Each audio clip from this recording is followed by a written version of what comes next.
നമസ്കാരം. ഇ ലേണിന്റെ മറ്റൊരു അധ്യായത്തിലേക്ക് ഏവർക്കും സ്വാഗതം. എക്സൈസ് ഡ്രൈവർ പരീക്ഷയ്ക്ക് വേണ്ടി തയ്യാറെടുക്കുന്നവർക്കുള്ള കുറേയധികം പ്രീവിയസ് ചോദ്യങ്ങളാണ് ഇന്നത്തെ ഈ വീഡിയോയിൽ ഉൾപ്പെടുത്തിയിരിക്കുന്നത്. ഇതൊരു ലാസ്റ്റ് റൗണ്ട് എക്സാം പ്രിപ്പറേഷൻ ആണ്. എക്സൈസ് ഡ്രൈവർ പരീക്ഷയ്ക്ക് വേണ്ടി മാത്രമല്ല, ഫയർമാൻ ഡ്രൈവർ പരീക്ഷകൾക്ക് വേണ്ടി തയ്യാറെടുക്കുന്നവർക്കും ഈ ഒരു സെഷൻ ഉപകാരപ്രദമാണ്. ഒരുപാടധികം സമയമൊന്നും കളയുന്നില്ല, നമ്മുടെ ക്ലാസ്സിലേക്ക് കടക്കുകയാണ്. നോക്കിക്കേ, ആദ്യത്തെ ചോദ്യം എന്താണെന്ന് നോക്കാം. കുറേയധികം മോഡൽ ക്വസ്റ്റ്യൻസ് ഉണ്ട്. ആദ്യത്തെ ചോദ്യം നോക്കിക്കേ, മദ്യപിച്ച് വാഹനം ഓടിച്ചാൽ ആദ്യത്തെ കുറ്റത്തിനുള്ള പിഴത്തുക. അപ്പോൾ നിങ്ങൾ സപ്പോസ് മദ്യപിച്ച് വാഹനം ഓടിക്കുകയാണെന്നുണ്ടെങ്കിൽ ആദ്യത്തെ കുറ്റത്തിനുള്ള പിഴത്തുക ഓപ്ഷനായിട്ട് 10,000, 5,000, 2,000, 1000. നമ്മുടെ ഉത്തരം ഏതാണ്? 10,000 രൂപ പിഴ ചുമത്തുവാൻ സാധ്യതയുണ്ട്. നിങ്ങൾ മദ്യപിച്ച് വാഹനം ഓടിക്കുകയാണെന്നുണ്ടെങ്കിൽ ആദ്യത്തെ കുറ്റത്തിനുള്ള പിഴത്തുകയായിട്ട് 10,000 രൂപ ഫൈൻ കിട്ടുവാൻ സാധ്യതയുണ്ട്. അടുത്ത ചോദ്യം നോക്കിക്കേ, അടുത്ത ചോദ്യത്തിലേക്ക് പോകാം. രണ്ടാമത്തെ ചോദ്യം നോക്കിക്കേ, മോട്ടോർ വാഹനം ഓടിക്കാൻ മാനസികമോ ശാരീരികമോ അനുയോജ്യമല്ലാത്തപ്പോൾ മോട്ടോർ വാഹനങ്ങൾ ഓടിക്കുകയാണെന്നുണ്ടെങ്കിൽ ആദ്യത്തെ കുറ്റത്തിനുള്ള പിഴത്തുക. ശാരീരികമോ മാനസികമോ ആയ അസ്വാസ്ഥ്യം മൂലം വാഹനം ഓടിക്കുവാൻ കഴിയാത്ത അവസ്ഥയിലിരിക്കുന്ന വ്യക്തി വാഹനം ഓടിക്കുകയാണെന്നുണ്ടെങ്കിൽ ആദ്യത്തെ കുറ്റത്തിന് ആദ്യത്തെ പ്രാവശ്യം പിടിക്കുകയാണെന്നുണ്ടെങ്കിൽ നൽകുന്ന പിഴത്തുക എന്ന് പറയുന്നത് 1000 രൂപയായിരിക്കും. അടുത്ത ചോദ്യം നോക്കിക്കേ, മൂന്നാമത്തെ ചോദ്യം, മോട്ടോർ വാഹന നിയമത്തിൽ അമിതഭാരം കയറ്റുവാൻ പാടില്ല എന്ന് പറയുന്ന വകുപ്പ് ഏത്? നിഷ്കർഷിക്കുന്ന വകുപ്പ് ഏത്? നമ്മുടെ ക്ലാസ്സിൽ സ്ഥിരമായിട്ട് പറയുന്നതാണ്. 112, 113, 114, 115. ഏതാണ് നമ്മുടെ ഉത്തരമായിട്ട് വരുന്നത്? നമ്മുടെ ഉത്തരമായിട്ട് വരുന്നത് ഓപ്ഷൻ 113 ആണ്. സെക്ഷൻ 113 മോട്ടോർ വാഹന നിയമത്തിലെ സെക്ഷൻ 113 മോട്ടോർ വാഹനങ്ങളിൽ യാതൊരു കാരണവശാലും അമിതഭാരം കയറ്റുവാൻ പാടില്ല എന്ന് പറയുന്നതാണ്. സെക്ഷൻ 114 പറ്റി പറഞ്ഞാൽ എന്താണ്? അമിതഭാരം കയറ്റിയിട്ടുണ്ടെങ്കിൽ അത്തരം വാഹനങ്ങൾ പരിശോധിക്കുന്നതുമായിട്ട് ബന്ധപ്പെട്ട മോട്ടോർ വാഹന വകുപ്പിലെ ഉദ്യോഗസ്ഥന്റെ അധികാരത്തെ പറ്റിയിട്ടാണ് പറയുന്നത്. നോക്കുക, അമിതഭാരത്തിലുള്ള ഒരു വാഹനം പരിശോധിക്കുന്നതിന് വാഹന പരിശോധന ഉദ്യോഗസ്ഥർക്ക് അധികാരം നൽകിയിട്ടുള്ളത് മോട്ടോർ വാഹന നിയമത്തിലെ ഏത് വകുപ്പ് അനുസരിച്ചിട്ടാണ്? ഒരു ചരക്ക് വാഹനത്തിൽ അമിതഭാരം കയറ്റിയിട്ടുണ്ട്, അങ്ങനെ സംശയിക്കപ്പെടുന്ന ഒരു ചരക്ക് വാഹനം പരിശോധിക്കുവാനായിട്ട് മോട്ടോർ വാഹന വകുപ്പിലെ ഒരു ഉദ്യോഗസ്ഥൻ കൈ കാണിക്കുന്നു. അത് ഏത് നിയമത്തിന്റെ അടിസ്ഥാനത്തിലാണെന്ന് ചോദിച്ചാൽ നമ്മൾ പറയും മോട്ടോർ വാഹന നിയമത്തിലെ സെക്ഷൻ 114 അടിസ്ഥാനത്തിലാണെന്ന് പറയും. അടുത്ത ചോദ്യം നോക്കുക, കാവൽക്കാരനില്ലാത്ത ലെവൽ ക്രോസിൽ റെയിൽവേ ലെവൽ ക്രോസിംഗിൽ ഡ്രൈവർ സ്വീകരിക്കേണ്ടുന്ന മുൻകരുതലുകൾ എന്തൊക്കെ മുൻകരുതലുകളാണെന്ന് നോക്കുക. ഓപ്ഷൻ നോക്കിക്കേ, എ ഹോൺ മുഴക്കിക്കൊണ്ട് പെട്ടെന്ന് പോവുക, മറ്റേതെങ്കിലും ഒരു വാഹനം കടന്നു പോകും വരെ നിൽക്കുക. സി റോഡിന്റെ ഇടത് സൈഡിൽ നിർത്തിയ ശേഷം ഡ്രൈവറോ വാഹനത്തിൽ നിന്നും മറ്റാരെങ്കിലുമോ ഇറങ്ങി റെയിൽവേ ട്രാക്കിന്റെ 2 വശങ്ങളിൽ നിന്നും ട്രെയിൻ വരുന്നില്ല എന്ന് ഉറപ്പുവരുത്തുക. ഡി ട്രെയിൻ കടന്നു പോകുന്നതുവരെ അവിടെ നിൽക്കുക. എന്തായിരുന്നു നമ്മൾ പഠിച്ചത്? ആൻസർ സി ആണ്. വാഹനം റോഡിന്റെ ഇടതുവശത്ത് നിർത്തണം. ഇടതുവശത്ത് നിർത്തിയ ശേഷം വാഹനത്തിൽ നിന്ന് ഡ്രൈവറോ വാഹനത്തിന്റെ അറ്റൻഡറോ ക്ലീനറോ അതുമല്ലെങ്കിൽ ഏതെങ്കിലും ഒരു യാത്രക്കാരനോ ഇറങ്ങി വന്ന് ട്രാക്കിന്റെ ഇരുവശത്തേക്കും നോക്കണം. ട്രാക്കിന്റെ ഇരുവശത്ത് നോക്കി ട്രെയിനോ ട്രോളിയോ ഒന്നും വരുന്നില്ല എന്ന് ഉറപ്പ് വരുത്തിക്കൊണ്ട് വാഹനം സുരക്ഷിതമായ വേഗത്തിലൂടെ ഓടിച്ചു പോകണമെന്നാണ് നമ്മൾ പഠിച്ചത്. അടുത്ത ചോദ്യം നോക്കിക്കേ, ഇൻഷുറൻസ് ഇല്ലാത്ത വാഹനങ്ങൾക്ക് ചുമത്തുന്ന പിഴത്തുക എത്രയാണെന്ന് ചോദിച്ചത്. 2,000, 3,000, 500 ഇവയൊന്നുമല്ല. എത്രയാണ്? ഇൻഷുറൻസ് ഇല്ലാത്ത വാഹനത്തിന് ചുമത്തുന്ന പിഴത്തുക എന്ന് പറയുന്നത് 2,000 രൂപയാണെന്ന് ഓർത്തു വെക്കണം. ഏഴാമത്തെ ചോദ്യം സ്ഥിരം പരീക്ഷയ്ക്ക് ചോദിക്കുന്നതാണ്. മദ്യപിച്ച് വാഹനം ഓടിക്കുന്നത് കുറ്റകരമാക്കിയിരിക്കുന്നത് മോട്ടോർ വാഹന നിയമത്തിലെ ഏതു സെക്ഷൻ അനുസരിച്ചിട്ടാണ്? സെക്ഷൻ 184, 185, 183 ഇവയൊന്നുമല്ല. ഏതാണ്? വളരെ പ്രധാനപ്പെട്ട ചോദ്യമാണ്, ഒരിക്കലും മറന്നു പോകരുത്. ഡ്രൈവർ പരീക്ഷകളിൽ സ്ഥിരമായിട്ട് ആവർത്തിച്ച് ചോദിക്കുന്ന ചോദ്യം. ഉത്തരം സെക്ഷൻ 185. മോട്ടോർ വാഹന നിയമത്തിലെ സെക്ഷൻ 185 പറയുന്നു യാതൊരു കാരണവശാലും മദ്യപിച്ച് വാഹനം ഓടിക്കുവാൻ പാടില്ല. അഥവാ അങ്ങനെ മദ്യപിച്ച് വാഹനം ഓടിക്കുന്നവർക്കുള്ള ശിക്ഷകളെ പറ്റിയിട്ട് വളരെ വ്യക്തമായി മോട്ടോർ വാഹന നിയമത്തിലെ സെക്ഷൻ 185 പ്രതിപാദിക്കുന്നുണ്ട്. എട്ടാമത്തെ ചോദ്യം, മോട്ടോർ വാഹന നിയമത്തിലെ സെക്ഷൻ 112 എന്തിനെ കുറിച്ച് പറയുന്നു? സെക്ഷൻ 112. 113 പറ്റി നമ്മൾ പറഞ്ഞു, 114 പറ്റി പറഞ്ഞു. സെക്ഷൻ 112 അമിത വേഗത, അമിതഭാരം, രൂപമാറ്റം വരുത്തൽ ഇവയൊന്നുമല്ല. ഏതാണ്? സെക്ഷൻ 112 അമിത വേഗതയെ പറ്റിയിട്ടാണ് പറയുന്നത്. ഓവർ സ്പീഡിനെ പറ്റി പറയുന്ന മോട്ടോർ വാഹന നിയമത്തിലെ സെക്ഷൻ ഏതാണെന്ന് ചോദിച്ചാൽ സെക്ഷൻ 112. ഇപ്പൊ തന്നെ അങ്ങ് പഠിച്ചു വെച്ചേരെ. വളരെ വേഗത്തിലാണ് നമ്മൾ ഓരോ പ്രീവിയസ് ചോദ്യങ്ങളും പറഞ്ഞു പോകുന്നത്, ശ്രദ്ധിക്കണം. ഒമ്പതാമത്തെ ചോദ്യം, ഇരുചക്ര വാഹനങ്ങളിൽ യാത്ര ചെയ്യുമ്പോൾ ഏത് പ്രായം തൊട്ടുള്ള യാത്രക്കാർക്ക് നിർബന്ധമായും ഹെൽമെറ്റ് ധരിക്കേണ്ടതാണ്? ഇരുചക്ര വാഹനങ്ങളിൽ നമ്മൾ കുട്ടികളെ കൊണ്ടുപോകുന്നുണ്ട്. അപ്പോൾ അങ്ങനെ കുട്ടികളെ കൊണ്ടുപോകുന്ന സമയത്ത് അല്ലെങ്കിൽ പില്യൺ റൈഡർ സീറ്റിലെ യാത്രക്കാരന് ഹെൽമെറ്റ് ധരിക്കുവാൻ വേണ്ടുന്ന കുറഞ്ഞ പ്രായം, കുട്ടികളുടെ കുറഞ്ഞ പ്രായം എന്നൊക്കെ ചോദിച്ചാൽ നമ്മൾ പറയും 4 വയസ്സിന് മുകളിലോട്ടുള്ള കുട്ടികൾ നിർബന്ധമായും ഹെൽമെറ്റ് ധരിച്ചിരിക്കണം. ഒരു ഇരുചക്ര വാഹനത്തിൽ യാത്ര ചെയ്യുന്ന 4 വയസ്സിന് മുകളിൽ പ്രായമുള്ള എല്ലാവരും എന്ത് വേണം? ഹെൽമെറ്റ് ധരിച്ചിരിക്കണം. ഓർത്തു വെച്ചേക്കുക. മോട്ടോർ വാഹന നിയമത്തിലെ 112-ാം വകുപ്പ് അനുശാസിക്കുന്നത് വീണ്ടും ആവർത്തിച്ചു വന്നിരിക്കുന്നു. ഏതാണ്? വേഗതാ പരിധിയാണ്.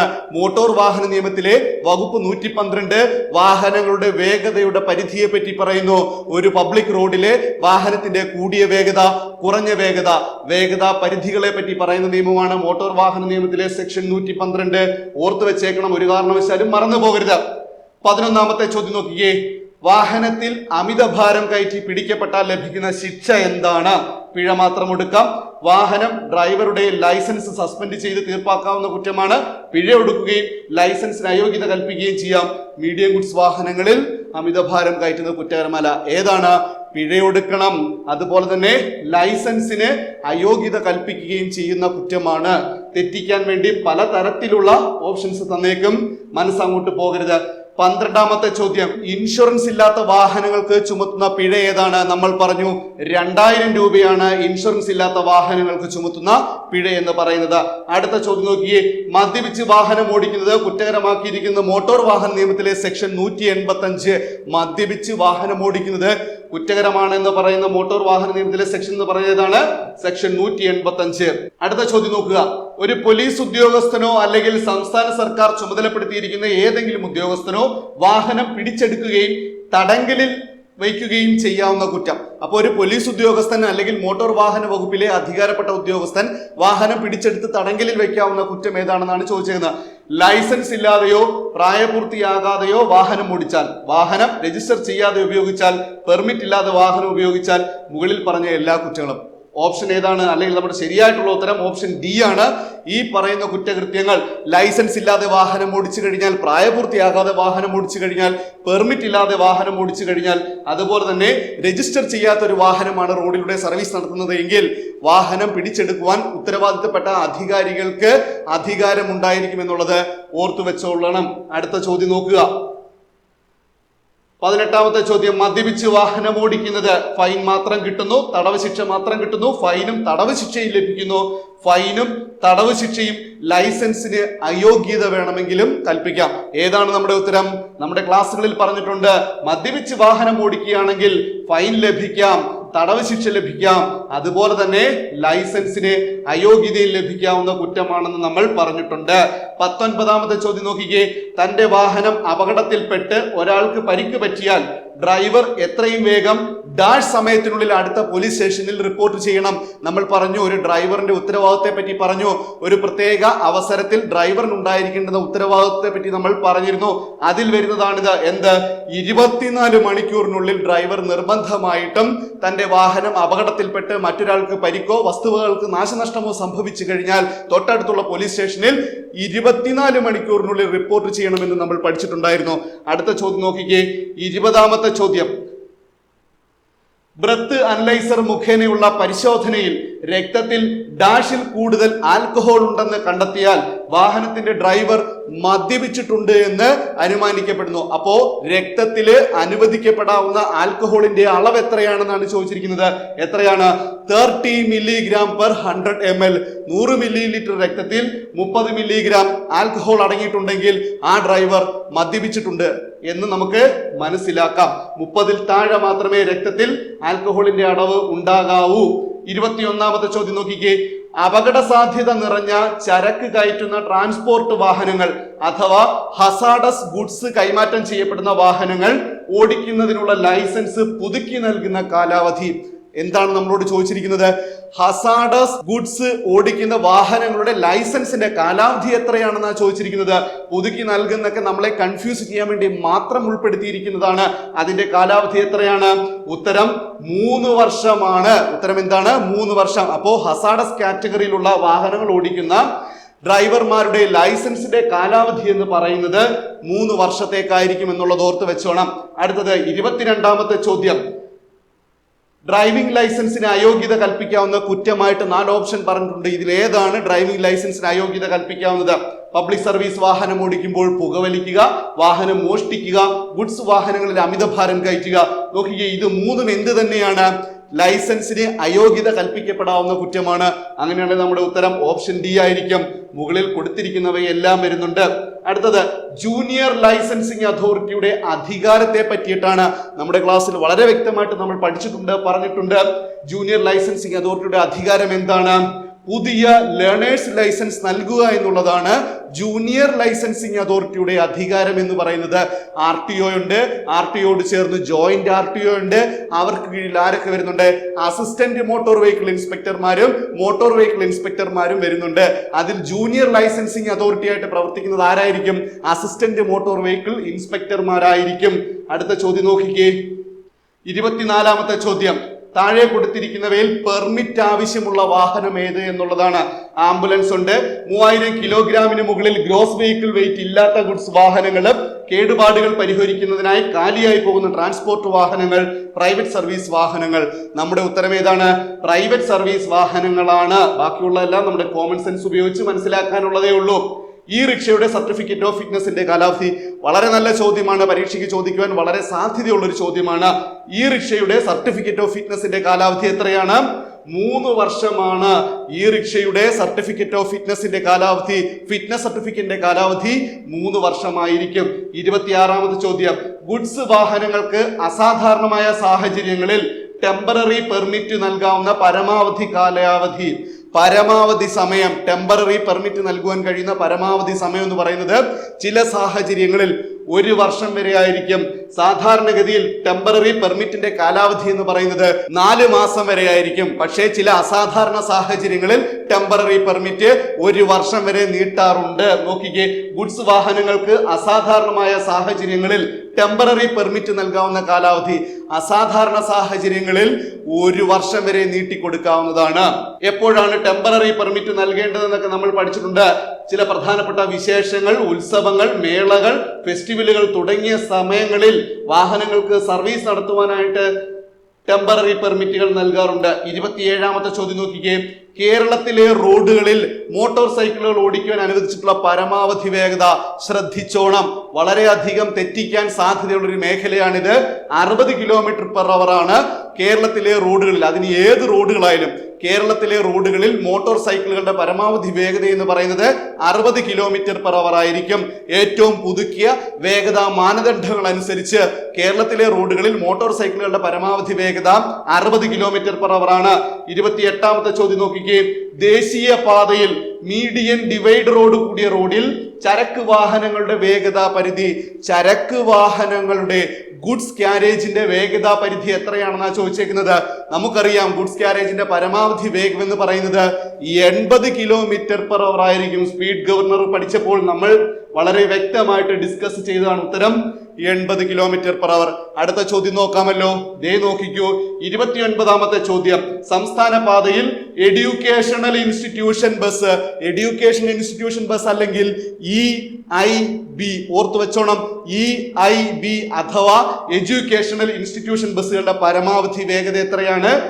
50 km/h ആണ്. അടുത്ത ചോദ്യം നോക്കിക്കേ. ഇതാണ്ട് അടുത്ത ചോദ്യം, 30ാമത്തെ ചോദ്യം. താഴെ പറയുന്നവയിൽ ഏത് കുറ്റകൃത്യത്തിനാണ് ലൈസൻസിന് അയോഗ്യത കൽപ്പിക്കുവാൻ കഴിയാത്തത്? ഈ കുറ്റകൃത്യത്തിന് ലൈസൻസിന്റെ അയോഗ്യത കൽപ്പിക്കുവാൻ കഴിയില്ല. അതേതാണെന്നാണ് ചോദിച്ചിരിക്കുന്നത്. ഹെൽമെറ്റ് ധരിക്കാതെ 2 വീലർ ഓടിക്കുക, അമിത വേഗതയിൽ വാഹനം ഓടിക്കുക, ഇൻഷുറൻസ് ഇല്ലാതെ വാഹനം ഓടിക്കുക, മദ്യപിച്ച് വാഹനം ഓടിക്കുക. നോക്കുക പ്രിയപ്പെട്ട ഉദ്യോഗാർത്ഥികളെ, ഇൻഷുറൻസ് ഇല്ലാതെ വാഹനം ഓടിക്കുക എന്ന് പറയുന്നത് ലൈസൻസിന് അയോഗ്യത കൽപ്പിക്കാവുന്ന കുറ്റങ്ങളിൽ പെടുന്ന ഒന്നല്ല. ബാക്കിയെല്ലാം ലൈസൻസിന് അയോഗ്യത കൽപ്പിക്കാവുന്നതേ ഉള്ളൂ. ഹെൽമെറ്റ് ധരിക്കാതെ 2 വീലർ ഓടിച്ചാലും, അമിത വേഗതയിൽ വാഹനം ഓടിച്ചാലും, മദ്യപിച്ച് വാഹനം ഓടിച്ചാലും നിങ്ങളുടെ ലൈസൻസിന് അയോഗ്യത കൽപ്പിക്കാം. പക്ഷേ നിങ്ങളുടെ വാഹനത്തിന് ഇൻഷുറൻസ് ഇല്ല എന്ന കാരണം കൊണ്ട് ലൈസൻസ് ക്യാൻസൽ ചെയ്യുവാൻ സാധിക്കില്ല. അപ്പോൾ ഉത്തരം എന്താണ്? ഓപ്ഷൻ സി ആണ് നമ്മുടെ ഉത്തരമായിട്ട് വരുന്നത്. 1500 cc താഴെയുള്ള മോട്ടോർ ക്യാബിന് നിലവിലെ മിനിമം വാടക എന്ന് പറയുന്നത് 5 കിലോമീറ്ററിന് 200 രൂപ വരെയാണ്. അടുത്തത് 32ാമത്തെ ചോദ്യം നോക്കിയേ. മോട്ടോർ വാഹന നിയമത്തിലെ ഏത് സെക്ഷൻ പ്രകാരമാണ് മോട്ടോർ ഡ്രൈവിംഗ് ലൈസൻസിന് അയോഗ്യത കൽപ്പിക്കാവുന്നത്? നമ്മുടെ ഡ്രൈവിംഗ് ലൈസൻസിന് അയോഗ്യത കൽപ്പിക്കുന്ന നിയമം മോട്ടോർ വാഹന നിയമത്തിലെ ഏത് പ്രധാനപ്പെട്ട സെക്ഷൻ അനുസരിച്ചാണ് എന്നാണ് ചോദിച്ചിരിക്കുന്നത്. ഏത് സെക്ഷനാണ്? സെക്ഷൻ 19 പ്രകാരമാണ് നമ്മുടെ ലൈസൻസിന് അയോഗ്യത കൽപ്പിക്കുന്നത്. വളരെ വേഗത്തിലാണ് ചോദ്യങ്ങൾ പറഞ്ഞു പോകുന്നത്. ഇനി വളരെ കുറച്ച് സമയങ്ങൾ, മണിക്കൂറുകൾ മാത്രമാണ് നമ്മുടെ മുന്നിലുള്ളത്. എത്രയും പെട്ടെന്ന് കിട്ടാവുന്ന ചോദ്യങ്ങൾ മാക്സിമം വർക്കൗട്ട് ചെയ്യുക. 33ാമത്തെ ചോദ്യം. 7 വർഷം കഴിഞ്ഞ ട്രാൻസ്പോർട്ട് വാഹനത്തിന്റെ ഫിറ്റ്നസ് കാലാവധി നമുക്കറിയാം 2 വർഷമാണ്. 7 വർഷം കഴിഞ്ഞിട്ടുണ്ടെങ്കിൽ 2 വർഷം. നിങ്ങൾ ഒരു പുതിയ ട്രാൻസ്പോർട്ട് വാഹനം എടുക്കുന്നു, ആ വാഹനത്തിന് ആദ്യത്തെ 8 വർഷം വരെ 2 വർഷത്തേക്കായിരിക്കും ഫിറ്റ്നസ് കാലാവധി ലഭിക്കുന്നത്. അതിനുശേഷമുള്ള ഓരോ വർഷവും നമ്മൾ എന്ത് ചെയ്യണം? വാഹനത്തിന്റെ ഫിറ്റ്നസ് മെയിൻറ്റെയിൻ ചെയ്യണം എന്നാണ് പറയുന്നത്. 34ാമത്തെ ചോദ്യം നോക്കുക. ട്രാൻസ്പോർട്ട് വാഹനത്തിലെ അറ്റൻഡന്റിന് നിഷ്കർഷിച്ചിരിക്കുന്ന ഏറ്റവും കുറഞ്ഞ പ്രായപരിധി. ഒരു ട്രാൻസ്പോർട്ട് വാഹനത്തിൽ അറ്റൻഡന്റ് ഉണ്ടെങ്കിൽ അയാളുടെ ഏറ്റവും കുറഞ്ഞ പ്രായപരിധി എത്രയായിരിക്കും? 20 വയസ്സിന് മുകളിലായിരിക്കണം. 35ാമത്തെ ചോദ്യം നോക്കിയേ. ഡ്രൈവിംഗ് ലൈസൻസ് ലഭിക്കുന്നതിനുള്ള ഉയർന്ന പ്രായപരിധി. അങ്ങനെ യാതൊരു പ്രായപരിധിയും നമ്മുടെ നാട്ടിലെ നിയമത്തിനില്ല. അപ്പോൾ ഡ്രൈവിംഗ് ലൈസൻസിന് ഉയർന്ന പ്രായപരിധി ഇല്ല, മിനിമം പ്രായപരിധി ഉണ്ട്, 18 വയസ്സ്. അടുത്തത് 36ാമത്തെ ചോദ്യം നോക്കുക. ഡ്രൈവിംഗ് ലൈസൻസ് മുൻകൂട്ടി പുതുക്കുന്നതിനുള്ള അനുവദനീയമായ കാലദൈർഘ്യം നമ്മൾ പറഞ്ഞിട്ടുണ്ട്, നമ്മുടെ ക്ലാസ്സുകളിൽ തന്നെ പറഞ്ഞിട്ടുണ്ട്, യൂട്യൂബ് വീഡിയോയിൽ ഡിസ്കസ് ചെയ്തിട്ടുണ്ട്. 365 ദിവസം അല്ലെങ്കിൽ 1 വർഷം, അതുമല്ലെങ്കിലോ 12 മാസം മുൻപായിട്ട് നമുക്ക് ലൈസൻസ് പുതുക്കാവുന്നതാണ് എന്നുള്ളത് ഓർത്തോളണം. അടുത്ത നോക്കിക്കേ. പെർമിറ്റ് വേണ്ടാത്ത ഗുഡ്സ് ട്രാൻസ്പോർട്ട് വാഹനത്തിന്റെ gross vehicle weight, GVW gross vehicle weight എത്രയാണെന്നാണ് ചോദിച്ചിരിക്കുന്നത്. 3500 കിലോയ്ക്ക് മുകളില്, 3000 കിലോഗ്രാമിന് മുകളില്, 4000 കിലോഗ്രാമിന് മുകളിൽ. നോക്കിക്കേ, 3500 കിലോഗ്രാമിന് മുകളിലോട്ടാണെന്നുണ്ടെങ്കിൽ എന്തായിരിക്കും? നിർബന്ധമായിട്ടും അപ്പോൾ വാഹനത്തിന് പെർമിറ്റ് ഉണ്ടായിരിക്കണം. നോക്കുക, ഇവയൊന്നുമല്ല, ഇത് തെറ്റാണ്, ഈ ഒരു ഓപ്ഷൻ തെറ്റാണ്, ഇവയൊന്നുമല്ല എന്നുള്ളതാണ് ശരിയായിട്ടുള്ള ഉത്തരം എന്ന് പറയുന്നത്. അപ്പോ 3500 കിലോഗ്രാമിന് മുകളിലോട്ട് വന്നു കഴിഞ്ഞാൽ നിർബന്ധമായിട്ടും എന്ത് വേണം? വാഹനങ്ങൾക്ക് പെർമിറ്റ് ഉണ്ടായിരിക്കണം എന്നുള്ളതാണ്. ട്രാൻസ്പോർട്ട് വാഹനമാണെങ്കിൽ നിർബന്ധമായിട്ടും പെർമിറ്റ് ഉണ്ടായിരിക്കണം എന്നുള്ളതാണ് പറയപ്പെടുന്നത്. സ്റ്റേജ് ഗ്യാരേജിന് പെർമിറ്റ് അനുവദിക്കുന്നത്, തെറ്റിപ്പോകരുത്, RTA ആണ് സ്റ്റേജ് ഗ്യാരേജിന് പെർമിറ്റ് അനുവദിക്കുന്നത്. ഓപ്ഷൻ കണ്ടു കഴിഞ്ഞാൽ പെട്ടെന്ന് RTO ആയിട്ട് തോന്നും. RTO അല്ല, RTA ആണ് സ്റ്റേജ് ഗ്യാരേജിന് പെർമിറ്റ് അനുവദിക്കുന്നത് എന്നുള്ളത് ഓർത്തുകൊള്ളണം. അടുത്ത ചോദ്യം നോക്കിക്കേ. 39. BS6 എഞ്ചിൻ ഫിറ്റ് ചെയ്ത പുതിയ വാഹനങ്ങൾക്ക് പുക പരിശോധന സർട്ടിഫിക്കറ്റിന്റെ ആവശ്യമുണ്ടോ? ഓപ്ഷൻ നോക്കിയേ. 6 മാസത്തിന് ശേഷം, 1 വർഷത്തിന് ശേഷം, 2 വർഷത്തിന് ശേഷം. എങ്ങനെയാണ് നമ്മുടെ ഉത്തരം വരുന്നത്? 1 വർഷത്തിന് ശേഷം. ഇപ്പൊ BS6 കാറ്റഗറി ആണെന്നുണ്ടെങ്കിൽ പോലും ശരി തന്നെ, വാഹനം എടുത്ത് 1 വർഷത്തിന് ശേഷം നിർബന്ധമായിട്ടും എന്ത് വേണം? PUC ഉണ്ടായിരിക്കണം, പൊല്യൂഷൻ അണ്ടർ കൺട്രോൾ സർട്ടിഫിക്കറ്റ് ഉണ്ടായിരിക്കണം. 40ാമത്തെ ചോദ്യം. മോട്ടോർ വാഹന നിയമപ്രകാരം താഴെ പറയുന്നവയിൽ ഏത് തരം വാഹനത്തിനാണ് പെർമിറ്റ് ആവശ്യമില്ലാത്തത്? പെർമിറ്റ് ആവശ്യമില്ലാത്ത വാഹനം ഏതാണെന്നാണ് ചോദിച്ചിരിക്കുന്നത്. ലോറി, ബസ്, ഓട്ടോറിക്ഷ, 3000 കിലോഗ്രാമിന് താഴെ GVW ഉള്ള എല്ലാ ഗുഡ്സ് വാഹനങ്ങൾക്കും. ആൻസർ ഏതാണ്? Option D. 3000 കിലോഗ്രാമിന് താഴെ ഗ്രോസ് വെഹിക്കിൾ വെയിറ്റ് ഉള്ള എല്ലാ ഗുഡ്സ് വാഹനങ്ങൾക്കും പെർമിറ്റ് ആവശ്യമില്ല എന്നുള്ളത് ഓർത്തു വെച്ചേക്കണം. 41ാമത്തെ ചോദ്യം. ട്രാൻസ്പോർട്ട് വാഹനങ്ങൾ ഓടിക്കുന്നതിനുള്ള ബാഡ്ജിന്റെ കാലാവധി അഥവാ ട്രാൻസ്പോർട്ട് വാഹനങ്ങൾ ഓടിക്കാനുള്ള ലൈസൻസിന്റെ കാലാവധി എത്രയാണെന്നാണ് ചോദിച്ചിരിക്കുന്നത്. കാലാവധി എത്രയാണ്? 5 വർഷത്തേക്കായിരിക്കും. ട്രാൻസ്പോർട്ട് വാഹന ലൈസൻസിന്റെ കാലാവധി എന്ന് പറയുന്നത് 5 വർഷത്തേക്കായിരിക്കും. 42ാമത്തെ ചോദ്യം നോക്കിയേ. 50 cc താഴെ വാഹനങ്ങൾ ഓടിക്കണമെങ്കിൽ ഉണ്ടായിരിക്കേണ്ട പ്രായപരിധി എന്ന് പറയുന്നത് 16 വയസ്സാണെന്ന് നമ്മൾക്കറിയാം. നോക്കിക്കേ, നമ്മുടെ ഓപ്ഷൻ ഇവിടെ തന്നെ ഉണ്ട്, ഓപ്ഷൻ ബി. 16 വയസ്സാണ്. ഒരു ട്രാൻസ്പോർട്ട് വാഹനത്തിന്റെ പെർമിറ്റിന്റെ കാലാവധി, ട്രാൻസ്പോർട്ട് വാഹനത്തിന്റെ പെർമിറ്റിന്റെ കാലാവധി എത്രയാണ്? 5 വർഷമാണ്. നമ്മുടെ ക്ലാസ്സുകളിൽ അതെല്ലാം നമ്മൾ ചർച്ച ചെയ്തതാണ്. 44 നോക്കിക്കേ. ഈ കുറ്റം ചെയ്താൽ ഡ്രൈവിംഗ് ലൈസൻസ് ഉള്ള ഒരു വ്യക്തിയുടെ ഡ്രൈവിംഗ് ലൈസൻസിന് അയോഗ്യത കൽപ്പിക്കാവുന്നതാണ്. എന്താണ് നോക്കുക? യാത്രക്കാർക്ക് നേരെയുള്ള ആക്രമണം, ചരക്ക് വണ്ടികളിൽ അമിതഭാരം കയറ്റുന്നത്, അധികാരമുള്ള ഏതെങ്കിലും വ്യക്തി സിഗ്നൽ നൽകിയിട്ട് വാഹനം നിർത്താതെ ഇരുന്നാൽ, മുകളിൽ പറഞ്ഞ എല്ലാ കുറ്റങ്ങളും. അപ്പോൾ ഇതെല്ലാം ഈ പറഞ്ഞ ഏത് കുറ്റമാണെങ്കിൽ പോലും ശരി തന്നെ ഒരു വ്യക്തിയുടെ ഡ്രൈവിംഗ് ലൈസൻസിന് അയോഗ്യത കൽപ്പിക്കാവുന്നതേ ഉള്ളൂ. ഏതാണ് ഉത്തരം? ഓപ്ഷൻ ഡി ആണ്. മുകളിൽ പറഞ്ഞ എല്ലാ കുറ്റങ്ങളും. 45-ാമത്തെ ചോദ്യം നോക്കിക്കേ. BS4 മാനദണ്ഡത്തിലുള്ള എഞ്ചിൻ ഘടിപ്പിച്ച വാഹനത്തിന്റെ പുകപരിശോധന സർട്ടിഫിക്കറ്റിന്റെ കാലാവധി BS4ന്റെയും BS6ന്റെയും ഓരോ വർഷമാക്കിയിട്ടുള്ളത് നിങ്ങൾ ശ്രദ്ധിച്ചിട്ടുണ്ടായിരിക്കുമെന്നാണ് ഞാൻ കരുതുന്നത്. 46-ാമത്തെ ചോദ്യം നോക്കിക്കേ. ഇവയിൽ ഏത് ഫോമിലാണ് ഡ്രൈവിംഗ് ലൈസൻസിന് അപേക്ഷ നൽകുന്നത്? ഡ്രൈവിംഗ് ലൈസൻസിന് അപേക്ഷ നൽകുന്നത് ഫോം 2-വിലാണ്. ഫോം 1A ട്രാൻസ്പോർട്ട് വാഹനങ്ങളുടെ മെഡിക്കൽ സർട്ടിഫിക്കറ്റ് ആണെന്ന് ഓർത്തുകൊള്ളണം. വളരെ പ്രധാനപ്പെട്ട 2 ഫോമുകളാണിത്, മറന്നു പോകരുത്. 47-ാമത്തെ ചോദ്യം നോക്കുക. ട്രാൻസ്പോർട്ട് വാഹനത്തിന്റെ ലൈസൻസ് ലഭിക്കുന്നതിനുള്ള ഏറ്റവും കുറഞ്ഞ പ്രായപരിധി 20 വയസ്സ്. ഇതൊക്കെ നമ്മൾ കാണാപ്പാഠം പഠിച്ചു വെച്ചേക്കുന്നത് പോലെ നമ്മുടെ മനസ്സിൽ ഹൃദ്യസ്ഥമാണ്. അടുത്തത് 48-ാമത്തെ ചോദ്യമാണ് പറയാൻ പോകുന്നത്. 15 വർഷം കഴിഞ്ഞ സ്വകാര്യ മോട്ടോർ കാറുകളുടെ അടുത്ത 5 വർഷത്തേക്കുള്ള ഗ്രീൻ ടാക്സ് 600 രൂപയാണ്. അടുത്ത 5 വർഷത്തേക്കുള്ള ഗ്രീൻ ടാക്സ് എന്ന് പറയുന്നത് എത്രയായിരിക്കും? 600 രൂപയായിരിക്കും. 49-ാമത്തെ ചോദ്യം. വാഹനത്തിന്റെ പിൻഭാഗത്ത് ഉപയോഗിക്കുന്ന റിഫ്ലക്റ്റിംഗ് ടേപ്പിന്റെ നിറം. വാഹനത്തിന്റെ പിൻഭാഗത്ത് ഉപയോഗിച്ചിരിക്കുന്ന റിഫ്ലക്റ്റിംഗ് ടേപ്പിന്റെ നിറം എന്താണ്? ചുവന്ന നിറമാണ്. 50-ാമത്തെ ചോദ്യം നോക്കുക. നമ്മുടെ ഏറ്റവും അവസാനത്തെ ചോദ്യം വളരെ പെട്ടെന്ന് പറഞ്ഞു തീരുന്നു. ട്രാഫിക് കൺട്രോൾ സിഗ്നലിലെ ചുവന്ന ലൈറ്റ് മിന്നി പ്രകാശിച്ചാൽ ലൈറ്റിന് അഭിമുഖമായിട്ട് വരുന്ന വാഹനങ്ങൾ. വളരെ ശ്രദ്ധിച്ചുത്തരം നോക്കണം. ഓപ്ഷൻ നോക്കിയേ. ഓപ്ഷൻ സി, നിർത്തി കാൽനട യാത്രക്കാർക്കും മേജർ റോഡിലെ വാഹനങ്ങൾക്കും മുൻഗണന നൽകി സിഗ്നൽ കടന്നു പോകാം. മനസ്സിലാവുന്നുണ്ടോ? വളരെ പ്രധാനപ്പെട്ട 50 ചോദ്യങ്ങളാണ്. വളരെ കുറച്ച് സമയം മാത്രമുള്ള വീഡിയോ ആണ്. പരമാവധി മുഴുവൻ കാണുക.